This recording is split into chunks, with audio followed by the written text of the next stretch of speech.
We would like to thank the funder for this event, the With Foundation. They've been able to make all these wonderful presenters and CEU credits available to you at no cost.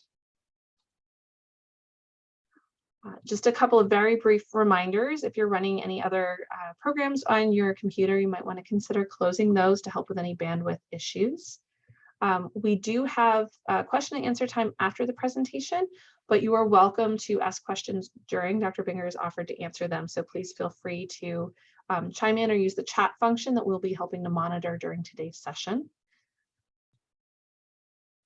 We also have a survey that's been dropped into the chat, so if you want to take a few moments and complete that, we appreciate it. We are taking a look at professional development in AAC and looking at information about who we can serve and how we can do it better. I'm very pleased to be introduced to you guys today, Dr. Cathy Binger.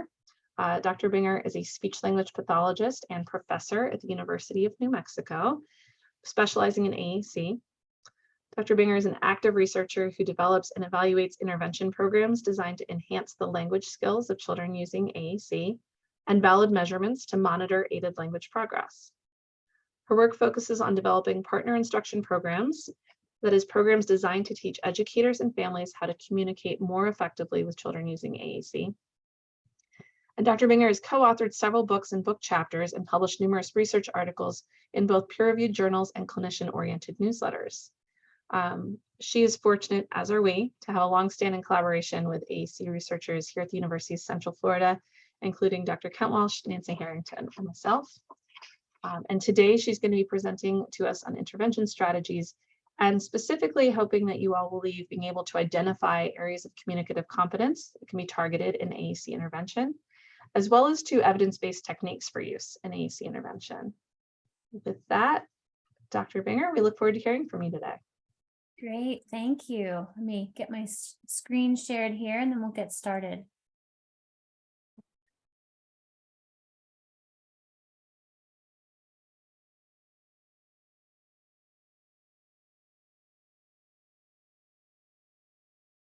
Okay, I think that's it. All right, well, hi everyone. It's such a pleasure to be here.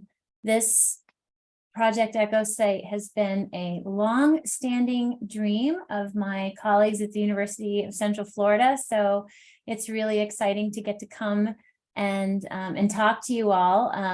There's no reason why most of you would know this, but the Project Echo started here at the University of New Mexico, and I've known about it from its early days and went to an early meeting about it and got excited about it myself. And it's just been really such a pleasure to see it grow and to see it in particular helping to enhance our knowledge of AAC throughout the country and throughout the world. So I hope to see lots more of these echo sites continue to grow that are AAC focused.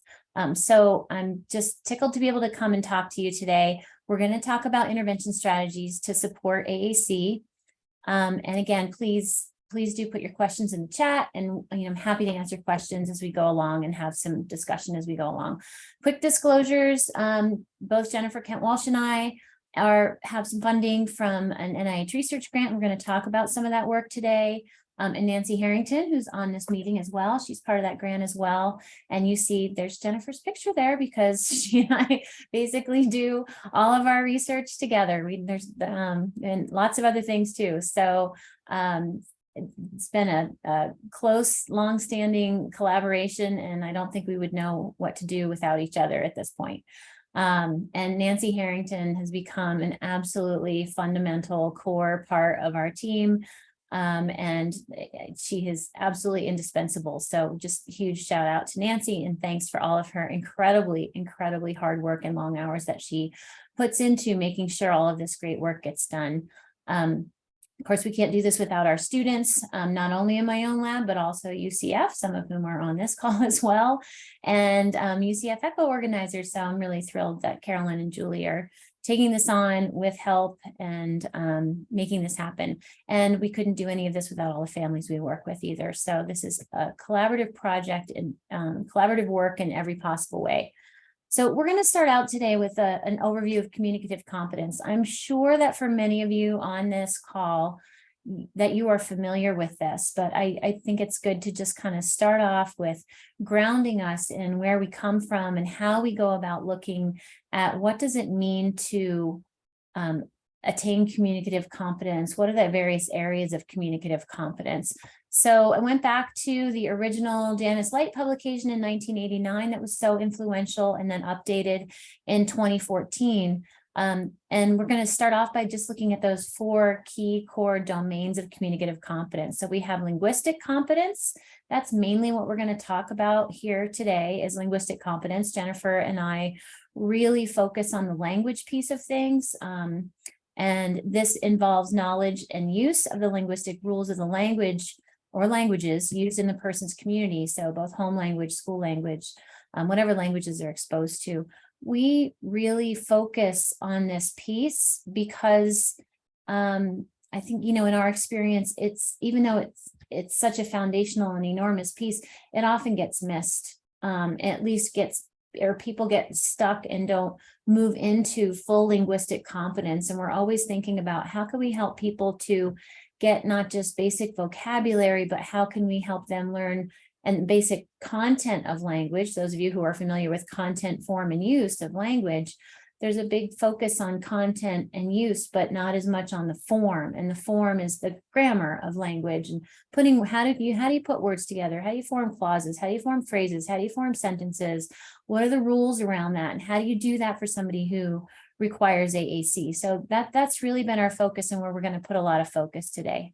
The operational components, these are often included in workshops where we teach families. You guys have had a wonderful program for kids with Down syndrome, had it for a number of years, where you bring families in and do workshops with them and show them how the app works and show them how the iPad works and all that kind of stuff. That's what we're talking about. It's not physical skills. I have a typo here. There should be physical skills needed for unaided AAC. Sorry about that.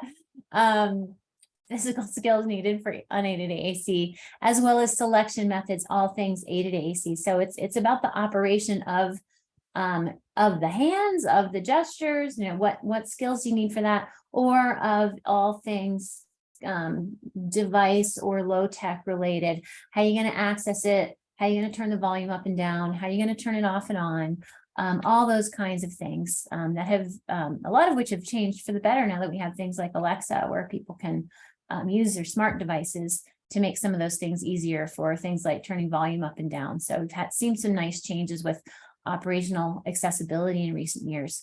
Social aspects, another way to think about that is pragmatics. It's a huge component of this, the pragmatic aspects of communication. So things like turn-taking rules and politeness strategies, saying hi and bye and how's it going and all that kind of stuff. Maintaining topics of conversation, right? Maybe you can open a conversation, but how do you keep that conversation going? All those kinds of things. And this has been a major focus of AAC research.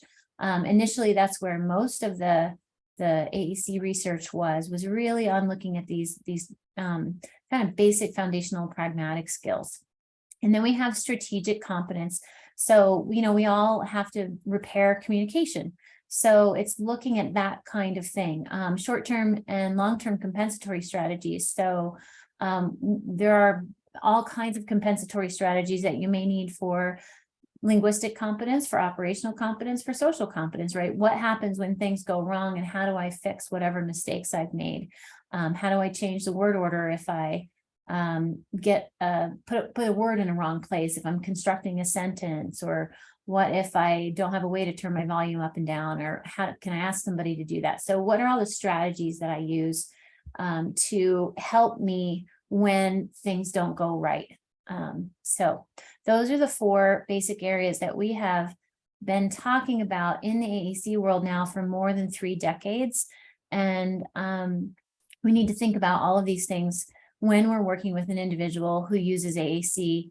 It can be helpful, I think, to come back to this if we're having something isn't going quite the way that we think it will, and to think about, okay, what kind of a issue is this? Is this something we need to work on that's more operational or more linguistic or more in the social realm? So those are the 4 domains of communicative competence. And as I already said, this is going to be the main focus today, because it's the main focus of what we do, is really focusing on this linguistic piece. And I just discovered this cool tool where I can draw circles myself on my computer. So I had to use it. I was very excited about that. All right, so also, what originally didn't get talked about as much, but we're paying more attention to now, and I think there's so much work here to be done, are these highly influential psychosocial factors that influence communicative competence. And we see this reflected in the World Health Organization's ICF model, which I'm going to share with you in a few minutes. So this piece ties in really nicely with the WHO ICF, if any of you are familiar with that. If you're not, you should be, because it's becoming a very influential model. But anyway, we'll start here with the psychosocial factors that come from Light and McNaughton. So motivation, any of you who work with individuals, any of you who are clinicians or educators, you know that motivation is a huge, huge component of success. If you're working with an individual who isn't motivated to communicate in the situation where you want them to communicate, they're probably not going to do it, because communication for the folks we work with is work. So it's got to be worth it. So this is about the desire or drive to communicate. We also have attitudes, which also have an influence, and this is about willingness. So how willing is somebody to use AAC, or how willing is a caregiver, a spouse, a loved one, willing to make sure that we have access to AAC, in their attitudes about underlying the role of AAC in the person's life can influence their willingness to do something. So if I don't have I'm working in a classroom, I'm a teacher, I don't really think that the AAC device is going to be, I have an attitude about it, and I'm like, yeah, I just really want to be focusing on the child talking. I don't think this is helping. That attitude may influence my willingness to provide access to the AAC system, or in a group home setting doesn't matter who it is or what age we're talking about. Those attitudes of folks can certainly have an impact. Confidence, how confident is the person who uses AAC in their ability to communicate? So that self-assurance and propensity to actually put oneself forward and attempt to communicate. It's risky, right? You put yourself out there and make mistakes, and none of us like to do that. And so that confidence piece is another part of this that influences outcomes. And resilience. This is a tough one. That perseverance to continue to make communicative attempts, even when things don't go well. So that underlying self-confidence. So I really like that in the Light and McNaughton 2014 paper, they did a nice job, I think, of really highlighting each of these things and how each of these things contributes to communicative competence. So you can have one or two of these, but not all of them, and you're going to have a problem, right? Maybe you have somebody who is willing and does have some perseverance, but they're not motivated because it's not an exciting context. They really don't care, so it's really not worth it, right? Or you can imagine all kinds of scenarios there. So when things aren't going well, this is another thing to check in on. What are the attitudes like of our communication partners? How much self-confidence does our individual have, given perhaps all of their past failed communication attempts? That is there learned helplessness there, all of these things that are very personal, and they're internal to us that can contribute to all of this. So lots of things to think about here as we're devising programs and thinking about intervention and what kind of techniques that we're going to use. And this is just a side note. I'm working with we have a brand new doctoral student in our new PhD program who's going to be doing research in aphasia, and her focus is going to be on bringing in counseling aspects and combining that with speech language pathology aspects to create better outcomes for individuals with aphasia who have acquired disabilities, and recognizing the high rates of depression in individuals with aphasia and all of that. I just think there's so much room for that with our populations as well, and really considering all of these other factors that we don't necessarily see a whole lot written about, and we haven't done a good job yet of integrating those things into our discipline either. So anyway, I've just been giving some thought to that lately as I've been working with Christy a little bit. So I want to introduce this to you. I'm sure some of you, well, I don't know if any of you are familiar with this. I'm sure some of you are not familiar with this. This has been around for quite some time now. You can Google it. It'll come up a million times on Google. This is the World Health Organization's International Classification of Functioning Disability and Health. So I wanted to bring this into this talk today because it's really a very important framework. We're going to be seeing more and more written. We're going to be seeing more and more articles and book chapters in our discipline where you see people presenting this model and then talking to you about which aspects of this their intervention program is really focusing on, and how they consider these other factors. It really helps us focus on key components of outcomes, and it applies to individuals of all ages. So it's not just about children who are developing language and we're following a typical language developmental model. It puts the focus on what you see that I've circled in yellow here. It focuses on activities and participation, right? At the end of the day, how much are our individuals who use AAC, how much is that AAC enabling them to participate in daily life activities? And this is really one of the things that drew me to AAC from the beginning, is that the AAC literature from the beginning has always focused on these pieces, right? Some of you who've been around for a while may know the participation model that Buchelman and Miranda presented in the first AAC textbook that they ever put out, and it's been in there ever since. That participation model fits in very nicely with the WHO ICF model here. And this is meant to be a very global model for all kinds of disability or different abilities. So what you have at the top here is the health condition. So, you know, are we talking about somebody who has cerebral palsy, an intellectual disability, Down syndrome, or whatever, you know, whatever the name it is for whatever is going on with them. So what is the disability there? What's the health condition there?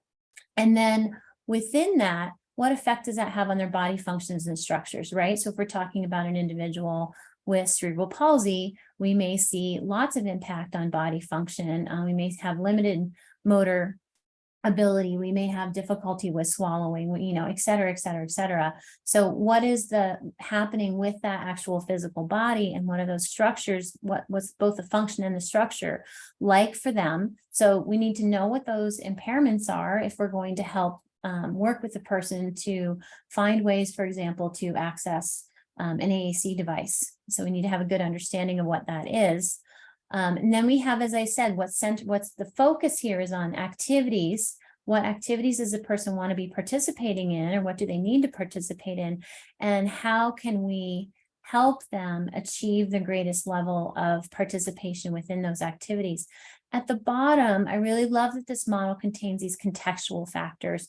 Again and again, we've seen that these contextual factors have an enormous impact on outcomes, right? You can have, I use an example in my class of a video of a little girl with Down syndrome, and it's this produced video where, you know, it shows this incredibly supportive mom in this upper middle class family, and she's taking her daughter to swimming lessons, and they show her participating in a birthday party at the home with all the family and friends around, and, you know, et cetera, et cetera. They talk about all the different therapies and show her with her speech therapist at home, and her OT and her PT, and all these things, right, that we all hope would happen for our folks who need this extra help.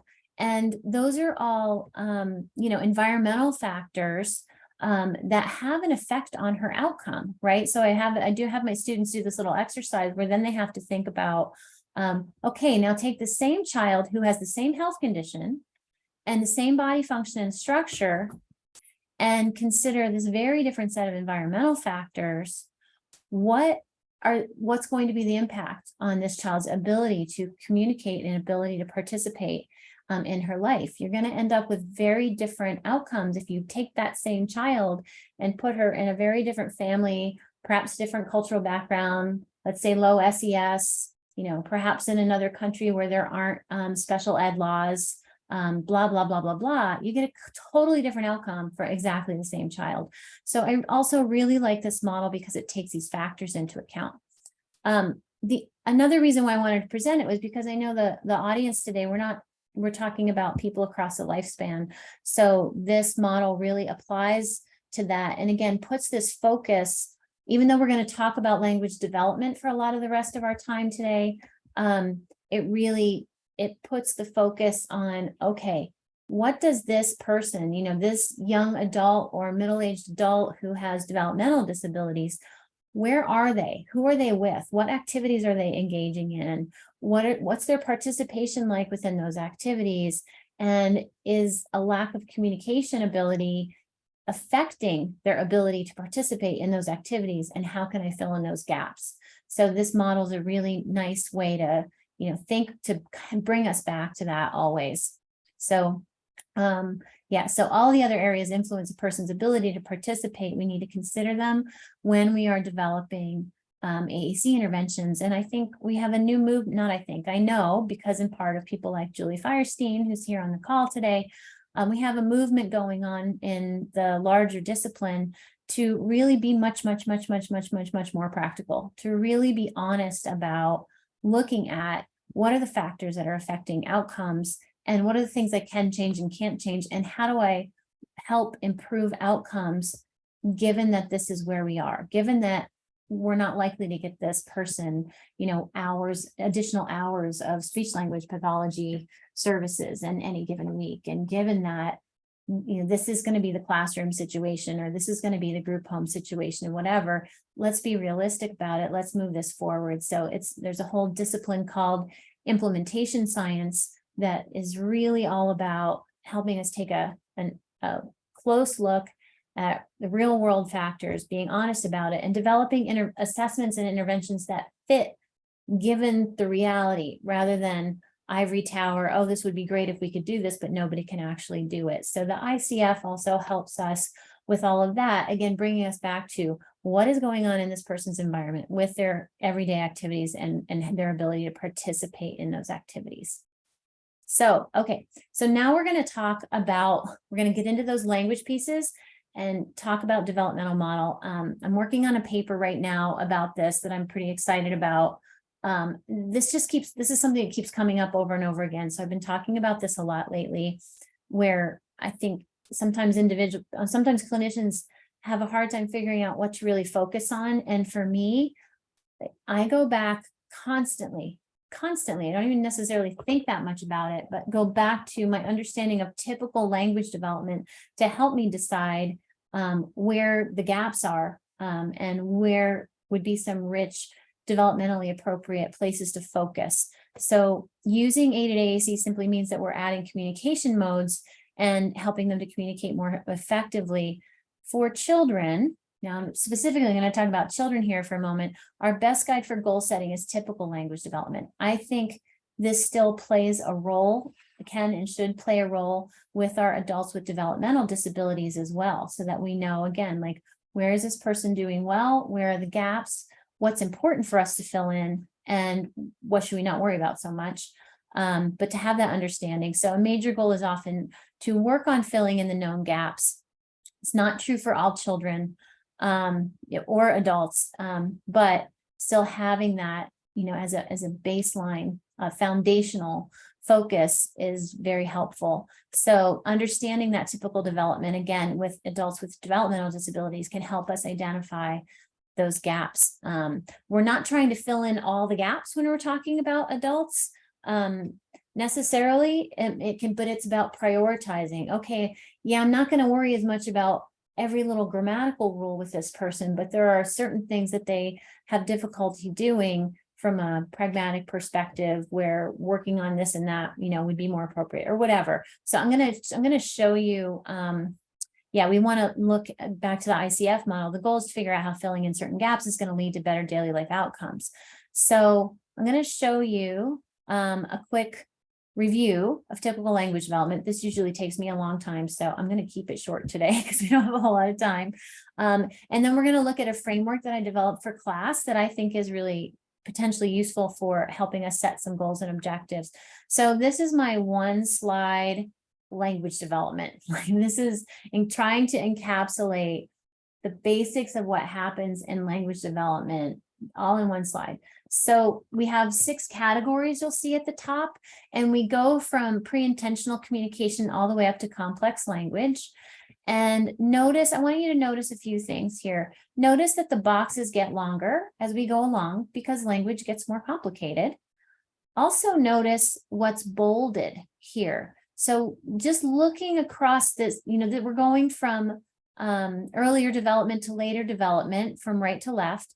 We start out very early on, long before babies talk, they have pragmatic skills. And then when they start to talk, that's where semantics really comes in, and receptively comes in a bit earlier. And then we move from semantics into syntax. As soon as kids start to combine words, that's syntax. The start of syntax is with those word combinations, right? How do we combine words in a given language? And then we move from syntax very quickly into morphology, and then discourse and literacy coming in as well. And literacy meaning emergent literacy as well, with things like, how do you hold a book? And do we read right to left or left to right in this language? And, all that kind of stuff. Awareness of words. Can you count the number of words on a page? So those are that's a print referencing skill. All those things that we build very early. If we build them very early on, they help facilitate reading and writing. And then discourse with a major focus early on narratives. And that's something we have not seen enough of a focus on in the AAC world. I'd love to have way more researchers doing research in narratives. Gloria Soto has done some of this work, but there's so much more to be done here. And the way that I think about, if you move from syntax to morphology to discourse, you go from structure of sentences, that's syntax, or morphology, structure of words, syntax is structure of sentences.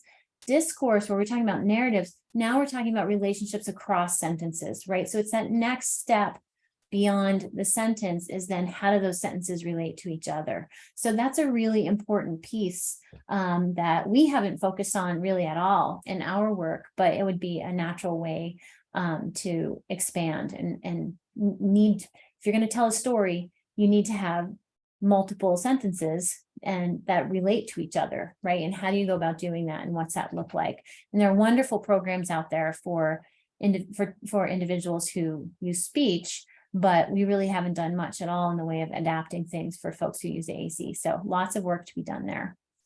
Well, that was the fastest I ever talked about that slide before, so that was good. Okay. And what I didn't get into at all, and I'll leave it to you, this is at your disposal to really look through some of the details here of what we're talking about, and try to just give some examples of, okay, how does pragmatics expand? What does this look like as we continue through development here?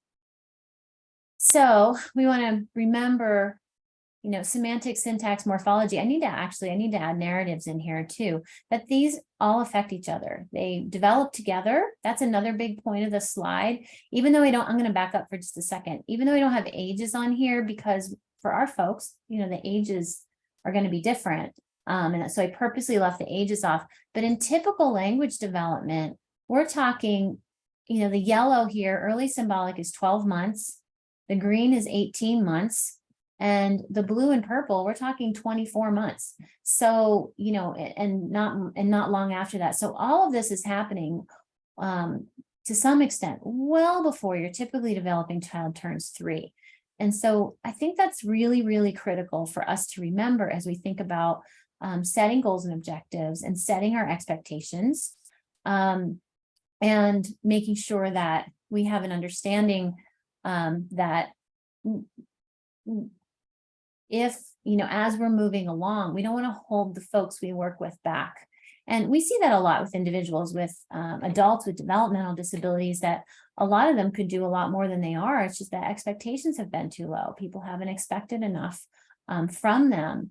And so again, like coming back to here and thinking about, oh yeah, like this person has a couple 100-word vocabulary, maybe 500-word vocabulary, but they're not really combining words very well. Well, maybe nobody's bothered to teach them. And we see that with literacy skills often with folks who have developmental disabilities as well, that they have a lot more potential for that, but nobody's really expected them to do that. So I think this can help us kind of keep us making sure that we're working in all of these areas and expanding as the person is able to expand. Okay, so all of these things are interrelated, and we need syntax to develop semantics and vice versa, right? If I don't have the words to produce longer sentences, then I'm going to have trouble with it. And if I don't know the grammatical rules, I'm going to have a hard time as well. So all of these things very quickly intertwine, and it doesn't matter what communication mode we're talking about here. So super quickly going to just go through this in case it's useful to any of you. I developed this for one of my classes to try to help my graduate students get a grasp of where do you start when you're trying to figure out how to set goals and objectives.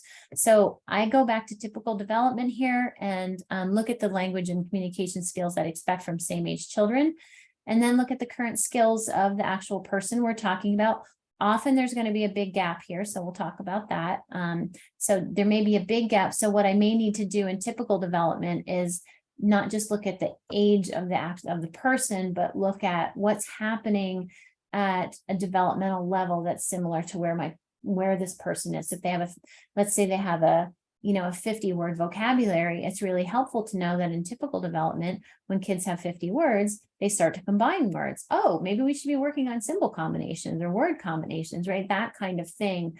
Understanding where those gaps are. Oh, I've only been focusing on vocabulary development, but I've been neglecting syntax development. So looking at that developmental sequence then of, okay, what's happening this way, right? Are there domains that I haven't been focusing on that I should, but also what's next? How do I keep upping the ante, upping the ante, upping the ante? That's how we learn, as we keep pushing the boundaries there. So we want to find that. I'm sure most of you are familiar with this term, the zone of proximal development. At ZPD, the zone of proximal development that comes from Vygotsky. Basically, another term for it that I use all the time is the learning edge. Where's that learning edge? Where can that person make progress if they have a little bit of help? So that's where we work all the time as clinicians. That's where we live, is in that middle ground there. So what the person can already do, they don't need our help with, unless they need help expanding to other contexts or other people or that sort of thing. But you have what they can do, and then you have what they can do with help, and then what they can't do even with help. This is where we all work as educators and clinicians. We work in this space of what can they do with some help. So that's what we want to find. Some of our folks we work with, finding that learning edge can be really challenging. Just not to digress too much, but just this morning I work with a group, a foundation in Russia that has a hospital inpatient outpatient for kids with cerebral palsy, and we were just discussing a case early this morning of a child with cerebral palsy who is deaf, who is 2. They don't really have sign language in Russia, so we're talking about language input. How do you do all of that? And he's those of you who know the communication matrix, he's a level 1, level 2 communicator. So we spent an hour this morning talking about where's his learning edge, like where can we work where we can help him move forward a little bit. So some cases are much easier than others, but we do need to find that learning edge. Otherwise, the person is not going to make progress. So then based on all of that, we can define our broad goal area, right? Are we talking about pragmatics, semantics, syntax, combination of multiple and grammar and that sort of thing? What areas are we working at? And then develop those short-term measurable goals within there. If you're not familiar with the term SMART goal and you're a clinician, please look that up. It's basically another way of saying a behavioral objective, but this term is being used a ton now in the medical world, and we're going to see it more and more in education. And SMART is an acronym that stands for all the different components that you want to have in your measurable objectives that you're creating. So a little bit on that. Okay, so what happens if we don't use the developmental model? Well, we may end up doing some stuff that those of you who've been around again a while in the AAC world, I'm just going to give you 2 examples of things that are common out there.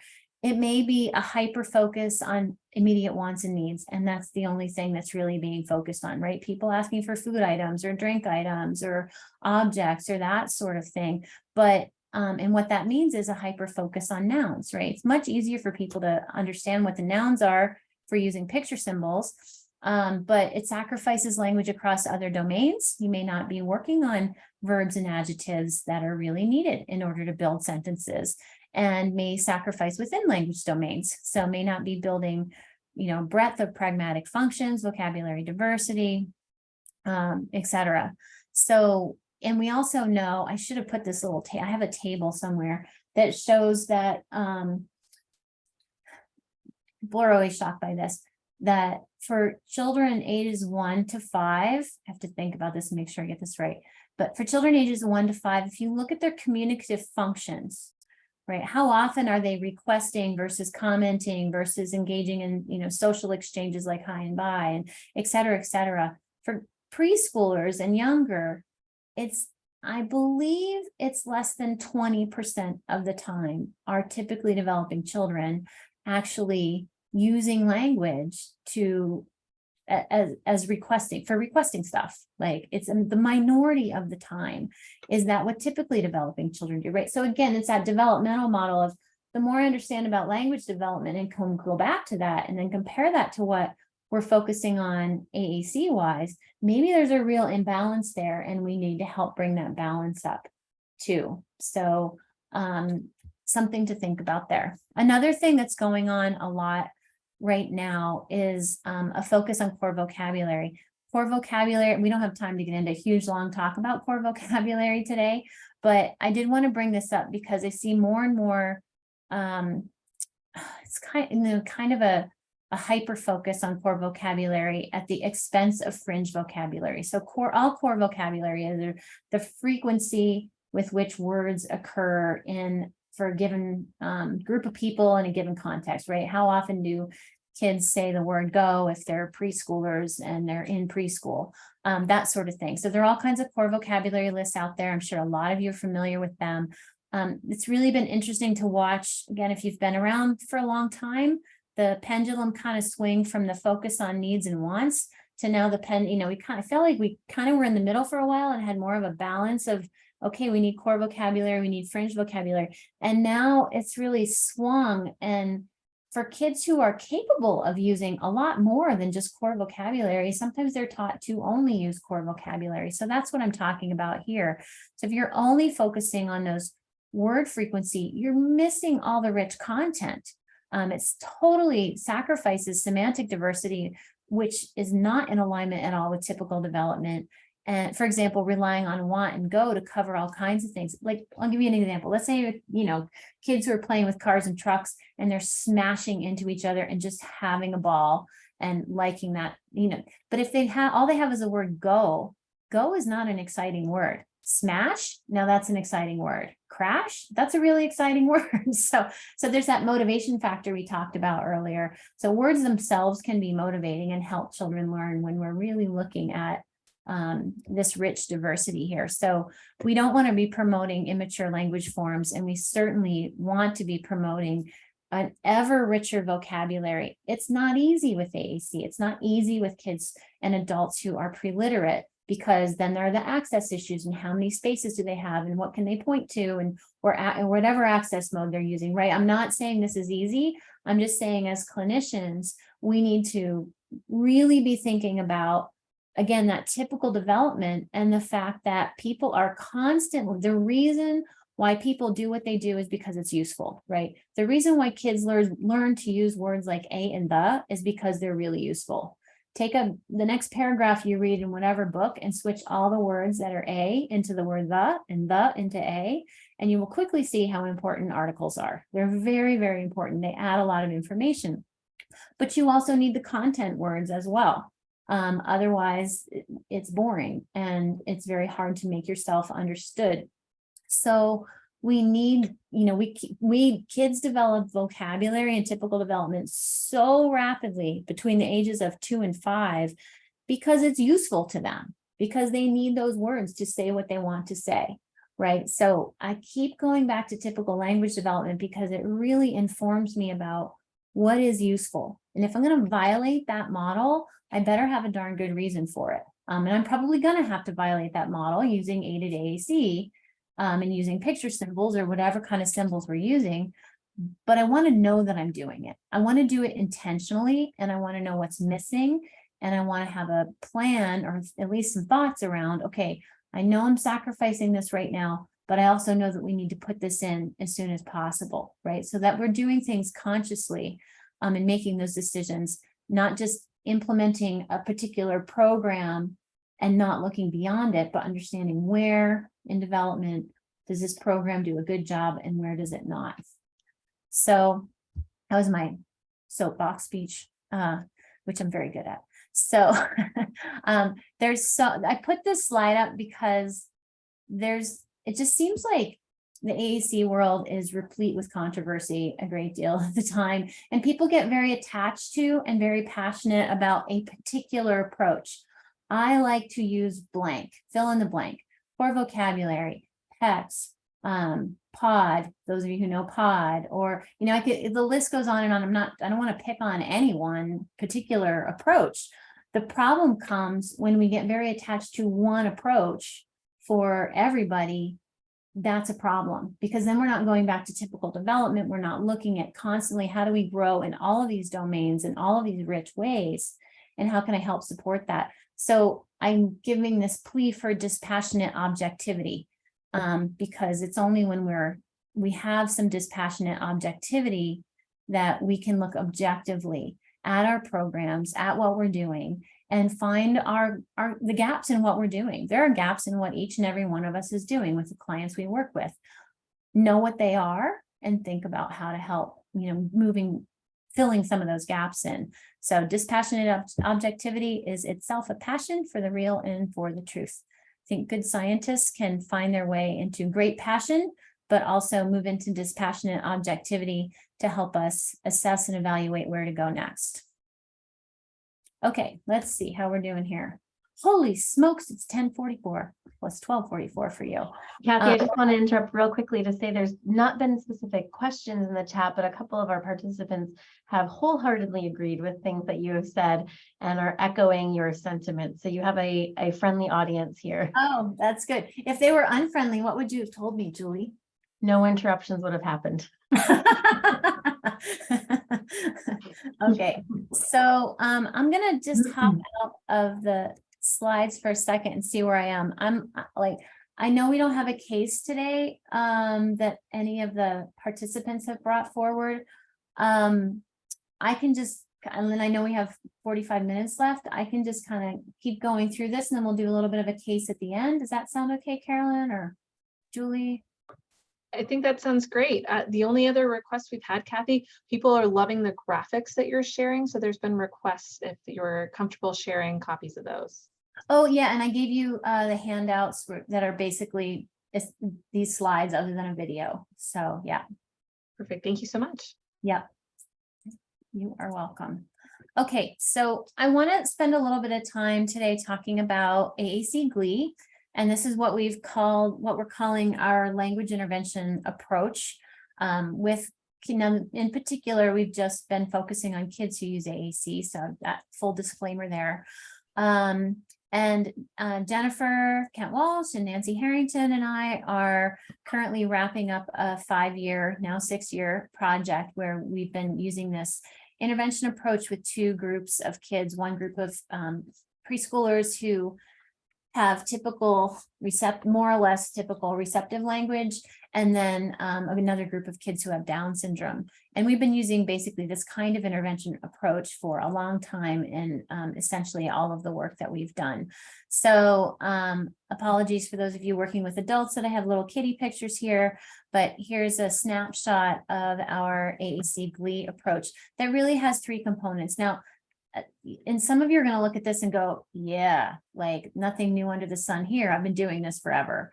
So we're kind of in the business of looking at what works, looking at what you guys out there are actually doing, and trying to pull back as scientists, as researchers, to make sense of it and to package it in some ways that make sense for a lot of people who are just learning this. So these 3 components are components that are not strangers to, I bet, any of you who are in this meeting today. So some of the things we want to think about are the context. Okay, right, here's this motivation piece we talked about earlier today, the psychosocial factor. What are the activities that engage the child or the adult? What kinds of things get them excited? I once worked with an adult with developmental disabilities who people had been giving him like little kid books to read, but it turns out he was really excited. He was really into cars and motorcycles. So he went and got some car and motorcycle magazines, and he was over the moon. They were totally age appropriate for him. And then we could do all kinds of good work because he had that high level of motivation in something he was really interested in. So the same rules apply regardless of the population here. And we may need to, especially with kids, set up the need to communicate for them. The technology pieces, those are going to be all your AAC tech kind of pieces for aided AAC. So we have been using speech generating devices. I just got back from Finland. I went to Finland. I just had this wonderful opportunity to go to Finland and talk about some of this stuff.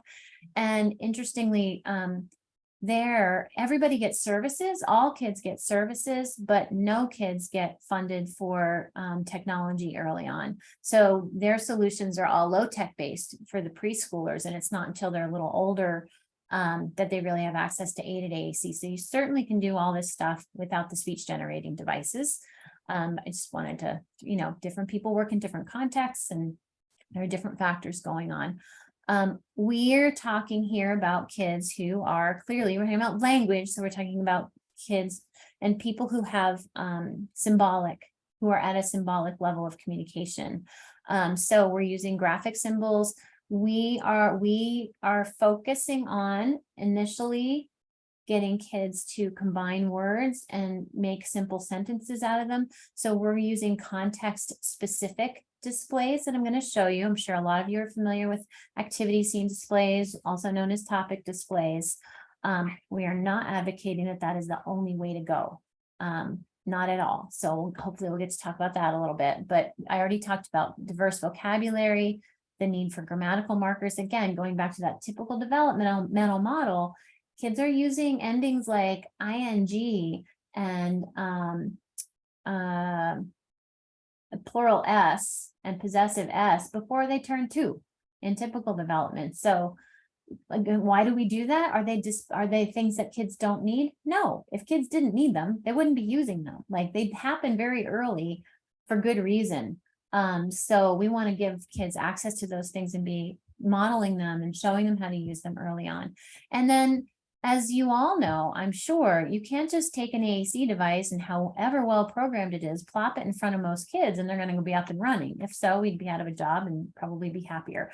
But that's not how it works. We need to have instructional techniques to help them. So they need augmented input, right, with lots of models and responding contingently to them and all that good stuff. And then aided output as well, where they're using the device themselves, if it is a device or whatever AAC solution they have.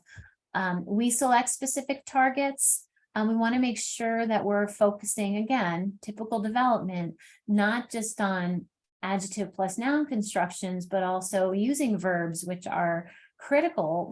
Without a verb, you don't have a sentence. You have to have a subject and a verb to make a sentence. So they need this, they need those nouns, they need those verbs, they need those adjectives, adverbs, articles, pronouns, all the different parts of speech.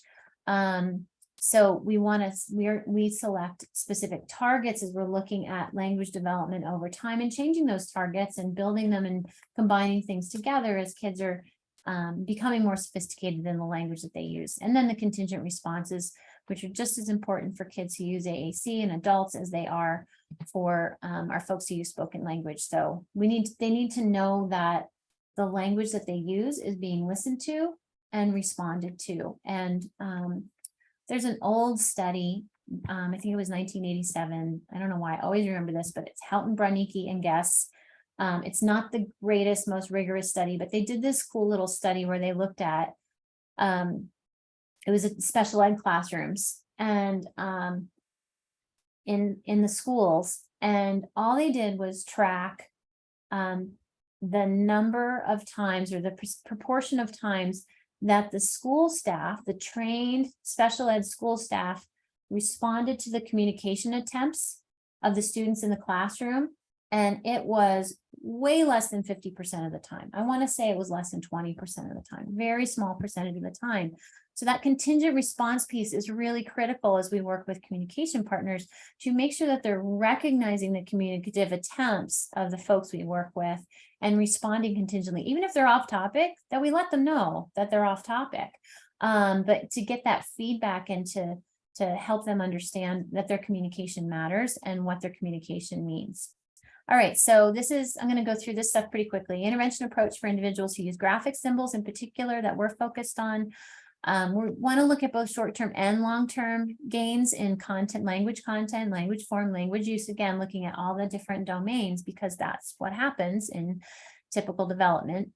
So when we just talked about the techniques, context, and technology. So I have a few slides that just go into more detail about some of these things. Individual experiences, individual experience, we want them to experience successful communication as soon as possible. So right, for our folks who are just starting out using AAC, they've already had a history of being unsuccessful communicators in all likelihood. We want them to we want them to have fun and have this be exciting and have them be successful. So we need them to buy in. And so we use the displays that we use in part to minimize their cognitive load to help make it as easy as possible to get them up and going and get them started and give them access. And again, I just want to reiterate that we're not talking about using activity displays alone for kids and not using activity displays forever. So we're looking at this not as an exclusive focus, but can also be simultaneously teaching more complex navigational systems, whatever those systems are, whether it's, some MinSpeak based panoramic, system, whether it's, or, LAMP, or whether it's Proloquo to Go, or whether it's Tech Talk, or, whatever, you name it. That it doesn't mean we're not advocating to throw those things out. We're just advocating for, hey, if you want to focus on language form and putting words and sentences together, which is a huge component of language development, let's start off by making it easy for them and not overwhelming them. So the long-term gains, again, back to that, using typical language development as a guide and prompting all of the domains that we've already talked about. So go through that quickly. We already talked about this too. I just want to revisit this because it's so important, right? Again, we're looking at how do we make sure we're supporting pragmatics at the same time we're supporting semantics, at the same time we're supporting language form, because in typical development, these things are all happening at the same time. By the time a child is 18 months old in typical development, they have all of these things going on. So how are we making sure that we're looking at all of these things? So instructional techniques, some of the elicitation techniques were over here in the upper right-hand corner of our model here, AAC GLE model. It's all the stuff you guys know, so I won't spend a whole lot of time on it. Aided modeling, we're modeling, well, the way that I do want to mention this, the way that we do it is with our speech, with our spoken models, those are always supposed to be grammatically complete. They may be very short. Okay, so it might be, I call the pig's name is Pig. So I say, Pig is washing the car. I don't say pig wash car. I say, oh, Pig is washing the car, because they need that input. They need that grammatical input. Research shows that grammatical input supports children's comprehension, and adults, I'm sure, with developmental disabilities as well. We want to support their comprehension. And we eventually, for a lot of folks, we want them to be using those markers. So for multiple reasons, the spoken input is grammatically complete, but then we'll do, depending on where the person is functioning, right, there's EPD, we do shorter utterances on the device as part of the model. So maybe I just do pig wash or pig wash car, right? So I give that spoken model that's grammatically complete plus an aided message. And this is a term, thank you, Nancy Harrington, for the repetition with variety term, that we use this term all the time now, that, if we're going to teach a target like subject, verb, object, it's not just Pig who's washing the car. Now I'm going to wash the car, and you're going to wash the car, and Cal's going to wash the car, and then they're going to drive the car, and then they're going to drive the car. Right. So it's still SVO, SVO, SVO, SVO, but we plug in different words into that frame so that they're learning to produce that underlying structure. That's the nature there. Want to avoid our yes/no questions, because all you get if you ask a yes/no question is a yes/no answer. So we do lots of open-ended and WH questions, provide wait time, binary choice is great. Do you want the red cow? Do you want the blue cow? That sort of thing. And then feigning ignorance. And then response techniques we've already talked about quite a bit. We want to be expanding, the child says cow wash car. And I say, yeah, cow is washing the car. I don't just say cow wash car. I want to fill in that grammar. I just got to do this because I should have known this a long time ago and I didn't. I find it really helpful. Expansions and extensions. I'm sure most of you, if you're SLPs, you know these terms. A way to think about expansions, as I teach language assessment and intervention class, and my students always struggle with these. So the reason that these terms are differentiated has to do with language content versus language form.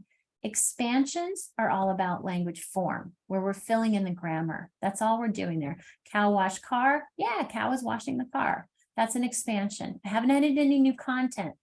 I've added in grammar, but I haven't added in any real new information. It's just the grammatical glue. So expansions are about language form. Extensions are about language content. Oh yeah, the blue cow is washing the car. Oh, we didn't have blue before. Now we have some new information about the cow.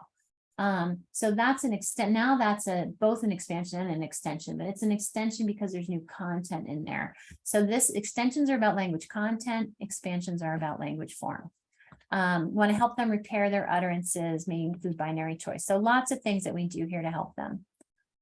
Context, we're over here on the left part of the model here. So we've talked a lot about this already, so I'll breeze through this. Going back to the ICF model, right? What are the activities and participation, the kinds of daily life things that they do? Communication's everywhere. So let's look at what people are actually doing and help build their language, whether they're in a group home, whether they're at home, whether they're in, working in some kind of setting. I worked, oh my gosh, this was forever ago, but worked with some folks with developmental disabilities who went and worked at a recycling center during the day. And so I remember going there and looking at, okay, what are the functional communication demands in that setting? Wasn't really practical for them to be having some kind of electronic device there where trash is getting thrown around all the time. But so what were people actually talking about? What kind of low-tech solutions could we use? How could we help them participate in break time? That was a time when everybody chatted with each other, and some of the folks with developmental disabilities didn't have a way to really participate in that, and we're more just sitting there as passive listeners. But if they have a way to ask other people how they're doing or what they did over the weekend or that kind of stuff is really powerful. So let's look at those real life communication settings and see where we can help folks. And then of course, school, all kinds of opportunities there, and then home as well. So lots of different contexts that we can look at. And of course, that comes through interviewing families. We need to be culturally sensitive, make sure that we're talking with families about the kinds of things that they do and not make assumptions about the things that they do. A big example that I use is storybook reading. Not all families do storybook reading with their kids at any point during the day. So maybe that's not going to be a great context. Maybe they're not comfortable doing that. So let's look at the contexts that do make sense for them. And then we set up the need to communicate within those contexts in what we say. And we went through a bunch of that stuff, and considering the setup, how do we get the most out of it? I'm going to show you a video of this one. Examples when we're working on prepositions. You're going to get a pet peeve. Here's a pet peeve of mine, like for spoken language as well as aided language. I cannot stand it when, I'm sorry if I offend anyone, but I'm never going to know. So I'm going to go ahead. So I can't stand it when people have little kids and they're trying to teach them prepositions and they use picture cards. They sit there with picture cards to teach what in, on, over, under, and behind mean. Like, if you have kids who are mobile, and even if you have kids who don't, there are other ways to do it. why look at two-dimensional picture symbols when you can be up and moving around and having a full body experience of what does it mean to be under something and in something and on something and go around something. That's really fun stuff to do. And you get this multi-sensory experience of what these locational prepositions really mean, right? So I used to work in a preschool, and we would have a lot of fun with the tunnel. Every preschool has a tunnel. And we'd use that for working on prepositions, and you do unexpected things. Like you don't just go through the tunnel, you also go under the tunnel. What do you mean you're going under the, and everybody laughs and it's a great time. So we also use hide and seek games if we're playing with toys, and that's what I'm going to show you a video of on the next slide. And then we've already talked about the repetition with variety bit. So let's look at this video of Marika. And if we have time at the end, I'll show you a few more videos of this kiddo. This little guy was diagnosed with autism after the fact. I did not know he had autism when he first came to us. He had his number one problem far and away was he had essentially no intelligible speech. I think he had like 5 words and he was 5 years old. He had typical receptive language. He was one of those higher functioning kids with autism who you could sit and test and was actually pretty compliant and had good joint attention skills and all that kind of stuff, which is why I didn't know he had autism. And he was so thrilled to come see us because he was able to learn how to communicate successfully really quickly. I mean, at 5, by the time he was 5, he was really frustrated. So we were working here initially on producing prepositional phrases and short sentences, again, like, cow under car, or I think you're going to see penguin in house here. So we'll do with our preschoolers hide and seek routines that are great for teaching prepositions. You need to have a confederate. You need to have you and child and someone else to really make this work. The someone else in this case is one of the animals that has a blindfold on, right? It doesn't have to be a whole other person. We just have to you need to be able to chit chat back and forth and help the child and, tell pig where the penguin is and, that kind of thing. So we do a lot of that. So that's this one. So let's see what happens. Raymond. Can you guys hear that? Just want to check before I show you the whole thing. Did you hear? Okay, great. I'm getting really tired. I'm just gonna go take a nap.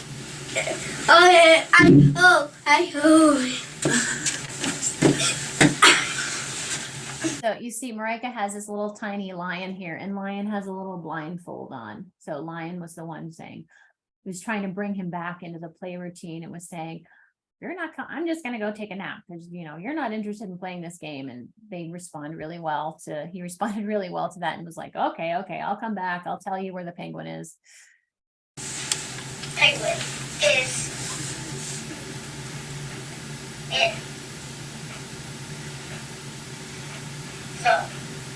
in the house. Penguin is in the house. Penguin is in the house? Yeah. Really? I guess I'm gonna check. Penguin, are you in the house?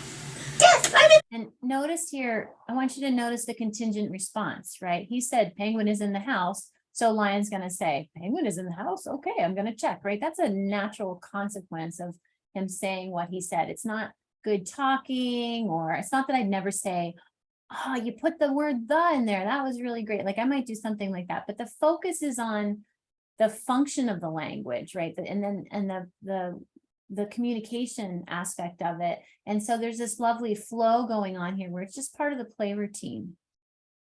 House! Oh my goodness! Penguin is in the house! Yeah, there you are, Penguin! Oh my goodness, I missed you so much. Can you give me a hug, Penguin? Give the lion a hug. Oh, that was really... Oh, it cut off the last word. She says, that is really strenuous. I love that she used the word strenuous. Like, when do we use sophisticated vocabulary with some of the folks we work with? But, he's a language learner. He needs to have that kind of input. And so she wasn't holding back on helping to push the boundaries of his language comprehension too. So, and I'll show you some examples of these displays here in a minute.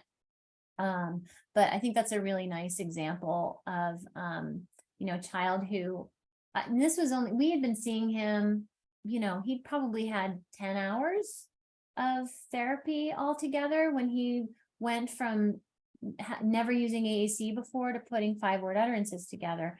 Now, does this happen all the time? No. Is this every kid? Certainly not. Study we've just been doing for the last number of years, we have lots of kids who, didn't make that much progress that quickly. But I think he's a nice case to show the possibilities here for this kid who could have and should have been doing this years ago, and nobody provided him with the opportunity to do so. So there's a lot of potential here for language form development and not just content and use. So the technology piece, of course, is important as well. As we already talked about the fact that we use speech generating devices. We do not promote any particular app. It doesn't really matter what app you use to do the kind of approach that we're talking about. We do find from the literature that the voice output is helpful, but it's not absolutely essential. We do put the orthography under each picture. The research shows that kids don't look at it, but we do. Like, it's really helpful for us so that we know what those symbols mean. So we do keep the orthography on there. And context specific, and we use diverse vocabulary because, again, if all you have is nouns, you can't make sentences. So, and that's not what happens in typical development. Oh, here's another tidbit for you from typical development in case you need anybody needs a reminder of this. If we were in person, I would, ask for somebody to shout this out. But in the first 50 words that kids have, right? Typical development, kids 18 months old, they're about to start combining words. What percentage of those first 50 words that a kid has in English consist of nouns? Do you know how many? Like, take a guess in your head of what percentage of those first 50 words are nouns. And I'll tell you what the answer is. The answer is 50 to 60%. So only about half of those first 50 words are nouns. Kids use relational words or, social words like high and by. They have adjectives like big and hot. They have, what am I forgetting? Verbs. They have verbs like go and things like that. And they have words like more. So kids are using all kinds of words from the very beginning. Their very first corpus of their first 50 words are not just nouns. They have pronouns too. I and you are the big ones that kids get initially. So you have to have those words to start combining them. So again, I want you to think about that as you're helping your team come up with what vocabulary are we really going to focus on and use. When I go back to typical language development and see that, I know that I want to provide access to those. Some of them are going to be more abstract. Some of them are going to be harder to represent, but you give access to those words and you keep using them and modeling them. They're going to start using them if it's developmentally appropriate for them to do that. And we know that kids do that very early on. So here's an example. And again, you guys will have the handouts for all of these there's my dog crashing the green car. And this is the old classic Fitzgerald key. If you know that term, this color coding that we use for subjects and or I should say agents, actions, objects, locations, etc. Or you can talk about parts of speech too, but we have our animals over here, and then we have our verbs in pink, and then we have our prepositions in green, and then our adjectives are in blue. And the things that tend to focus more as objects are over here on the far right in yellow, again, because they're nouns as well as the animals and the pronouns over there on the left. And then we have some grammatical markers on here. We're going to give them in English, the is, am, and are. It's hard to, we don't say many sentences without using some form of is, am, or are. They happen all the time, or the past tense versions. And we have ing and s on here. The s can function as a plural s, a possessive s, a third person singular s. So you can create all kinds of grammatically complete utterances with a display like this, as you see in the example here. Now, some of you are going to look at this and go, oh my God, like that's way too much for the kids I work with. So thank you, Nancy Harrington, who really helped us and devised these displays that we have here. I'm sure some of you have done this sort of thing where you hide symbols so you're not overwhelming the kid too much. So we really have been pleased with how this has gone. Where notice, let's take hippo here. So we're going to start out, let's say with our kids with Down syndrome, we start out with step 1 where they only have, 1, 2, 3, 4, 5, 6, 7, 8, 9, 10, 11, 12 symbols. But notice that they never move as we add more symbols, right? So hippo is in the same spot in step 1 as he is over here in step 4. but we don't want them to move because we want them to retain that motor memory of where hippo is and where eat is and where hug is. So we keep them there, and then we build up the vocabulary. As they start using more words, we'll step them up to the next level and the next level, the next level, until they have the full display. Some kids, we may hang out in step 1 and step 2 for a long time. Some are going to breeze through. So, you know, you use some assessment to figure out how many words, what they can do all at one time. Okay, that wasn't too terrible. That's really the end of the formal presentation. So anybody have any questions, comments?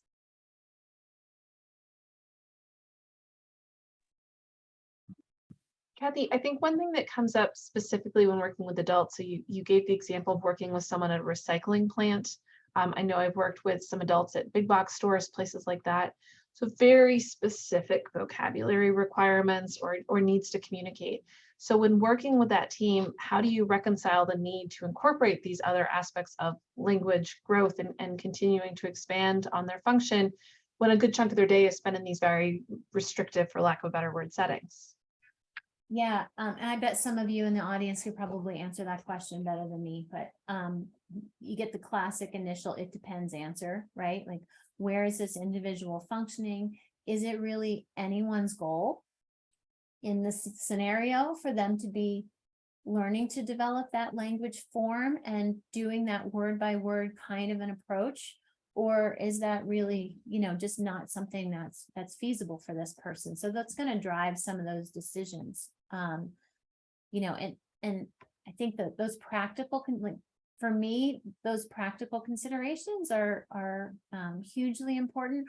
I don't have a problem in the world with making sure that folks have access to pre-programmed or pre-written phrases and sentences that are quick, that are going to allow them to be successful in that kind of communication. You know, for example, I love flexible phrases for this population and flexible questions.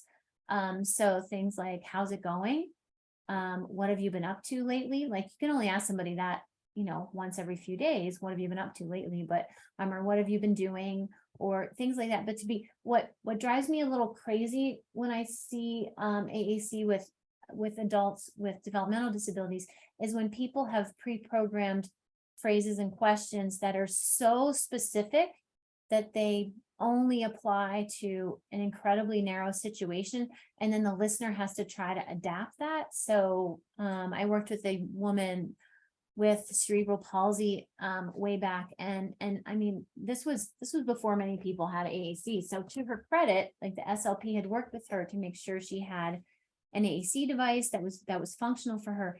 But her pre-program, she mostly used pre-programmed phrases and questions, and they were so specific that it was then a guessing game of, okay, what is she really trying to ask me? So it'd be like, I'll give you a stupid example, but something like, I had pizza for lunch. Now, that was the only way she could say pizza. And she didn't have pizza for lunch. She wanted to ask me if I wanted to go have pizza with her, for example, right? But she'd say, I had pizza for lunch. And then I'd say, so we knew, like, then we would just start this yes, no guessing game. Okay, did you really have pizza for lunch? No. Okay, did you want to talk about pizza?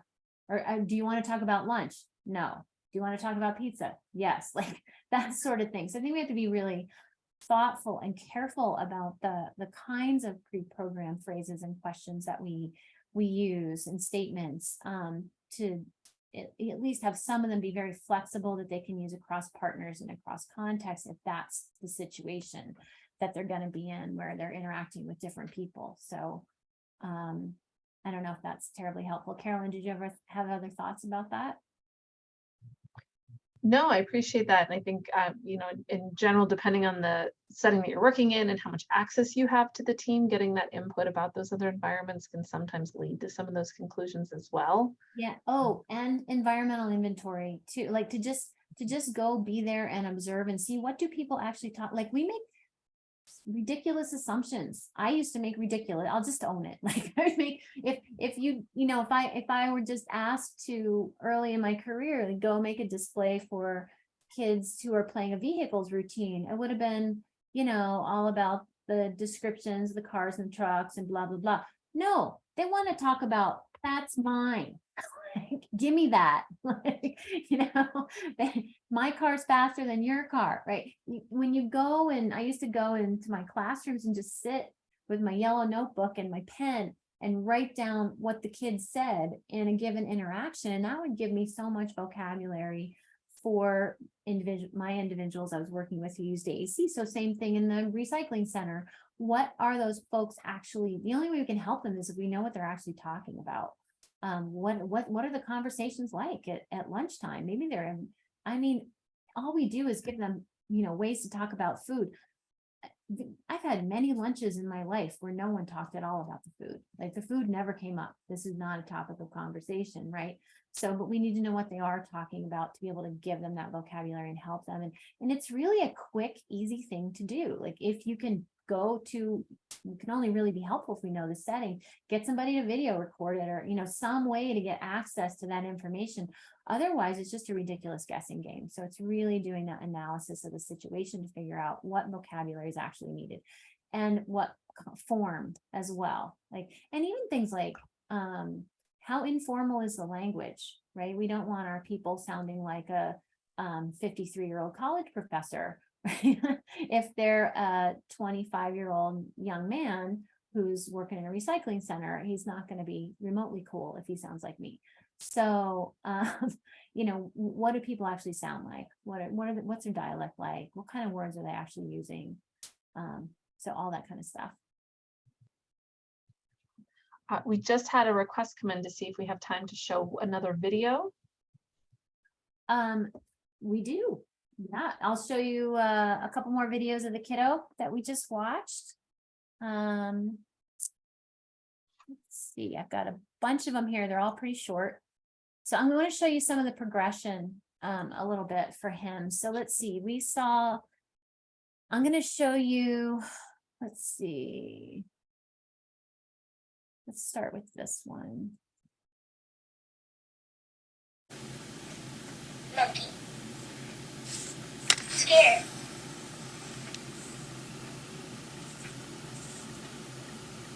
House.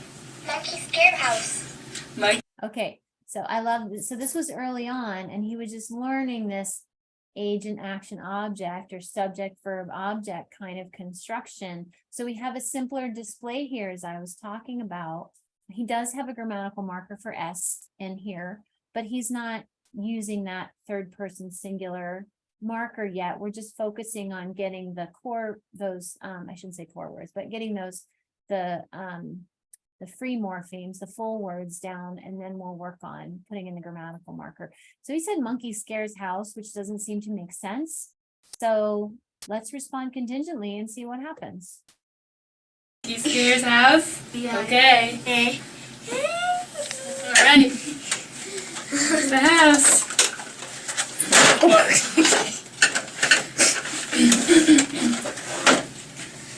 So I'm gonna scare the house. The monkey's gonna scare the house, okay? Is that what you want? Scared house.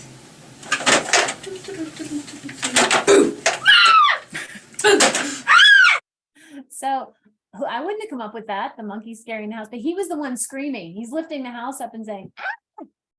Like he's having a ball, doing something that's completely unexpected, doing something that's, you know, in violation of the rules of nature, but that's what makes it so funny and entertaining for him. So he's having a blast doing that. And without, I mean, think about without access to these words, without access to AAC in this way, he could not have requested that. Maybe he could show it to us, but he might be a little mystified. Like, what are you doing? And maybe I think there's a cognitive issue there that's not there. Like, I don't understand what's happening. But he was able to very clearly tell us he wants monkey to scare the house. And that was exactly what he wanted. And that's what he got. And then as we move along, actually, let's do another. I think this one's different. Let's watch this one. I think I would like to drop the orange into the basketball hoop. Yeah. Could you please tell me, Pig drops orange? No. You're gonna catch it when it comes down? Yeah. Okay. First, tell the sheep. I need you to tell me first.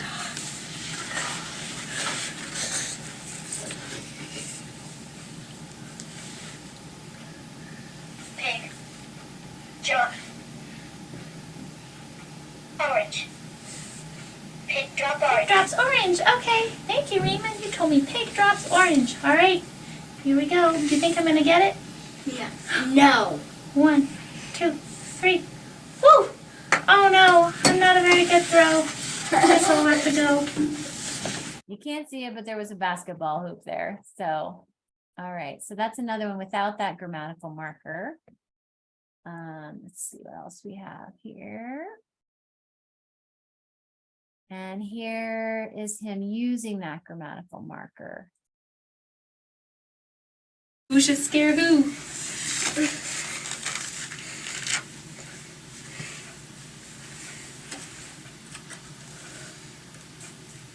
Monkey. Scared. Penguin. Monkey scares penguin. Monkey scares penguin. Okay. So that's a very quick video, but a nice use of that third person singular S.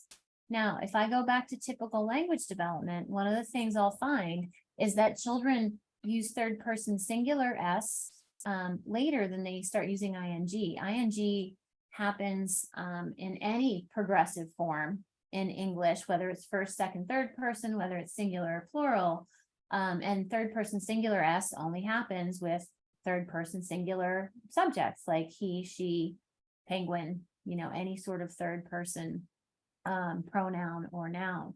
So it makes sense that kids are using ing more and using it earlier because of that. But in any case, this kid was 5, typical receptive language. He was more than ready to be using that third person singular marker as well. I think that one's the same. Let's look at a different goal here where we're working on prepositional phrases. And this one looks like I have a bunch of repeats of the same video. Let's do this one. Penguin, are you under the trash?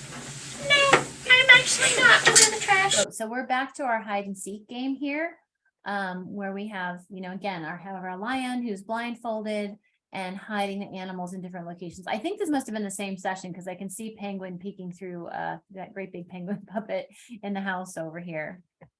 Let's see what happens. Penguin, are you under the trash? No, I'm actually. Sorry. Penguin, are you under the trash? No, I'm actually not under the trash. Where are you? I can't tell you. That Raymond fooled me again. Why I keep believing him? Raymond? I'm getting really tired. I'm just gonna go take a nap. Oh, that was the same one I already showed you. Sorry. That is penguin is in the house is what he said. And then they went and found it. So that's what comes from me not getting all this together too far ahead of time. Sorry. Okay. So I know we only have a few minutes left, so I'm going to leave that there and turn things over to Carolyn and Julie, or if there are any other questions, we can do that too.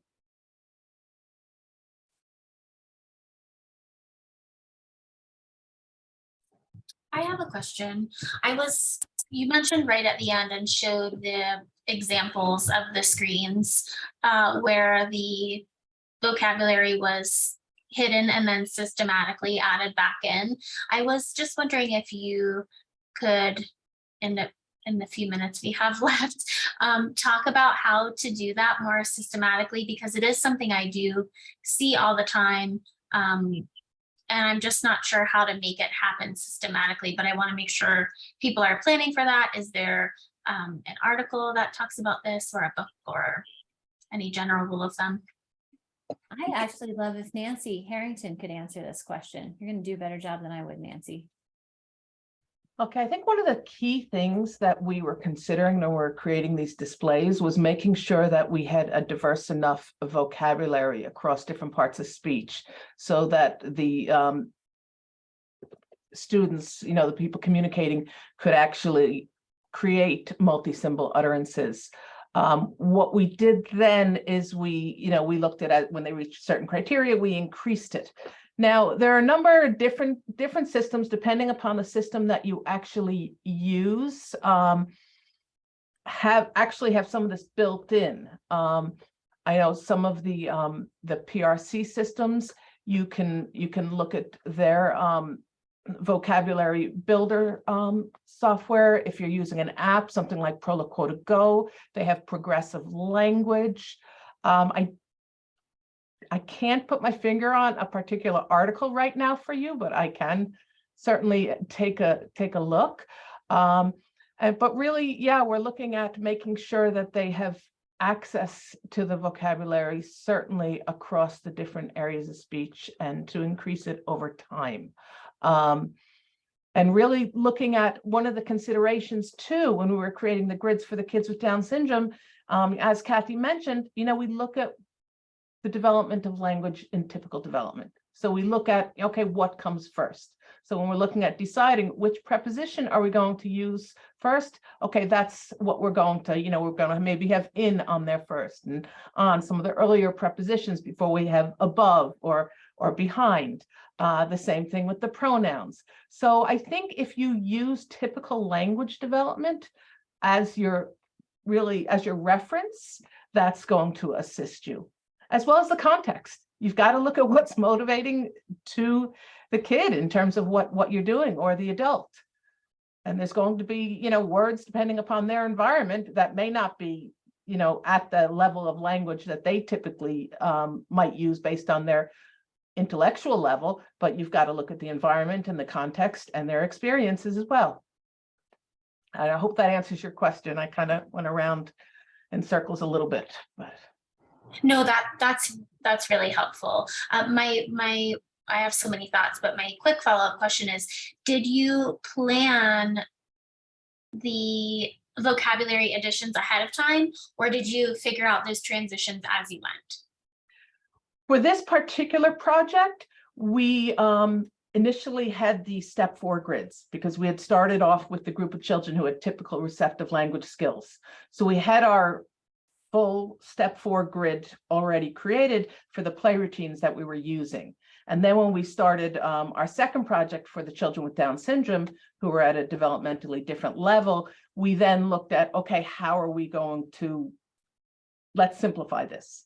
And we used the same vocabulary. We did make some changes in the symbol location, though, for the kids there, because we wanted to make sure that when they were at step 1, that the symbols weren't all crunched together, that they were spaced out a little more equidistantly from each other. But we made sure it's then stayed that way all the way through to the different steps. Great, thank you so much. All right, thank you, everybody. We want to thank Dr. Binger for a wonderful presentation today and everything she shared. We will be making this presentation available, as well as handouts available after the session. Just a brief reminder, we are collecting a separate post-session survey. It was dropped in the chat as well. So we'd love your feedback on the session today, if you'd be happy to share that with us. Next week, 12 o'clock on Wednesday, we have Building Partner Support for AAC with Dr. Jennifer Kent-Walsh. So we look forward to seeing many of you back for that. Please feel free to submit a case study if you have something specific you would like shared during the ECHO session. These are case studies that we can collectively solve as a group and look to help share information and resources as a community. We also have our website link below, and that has any upcoming sessions, the case study link, and the YouTube links all available there as well.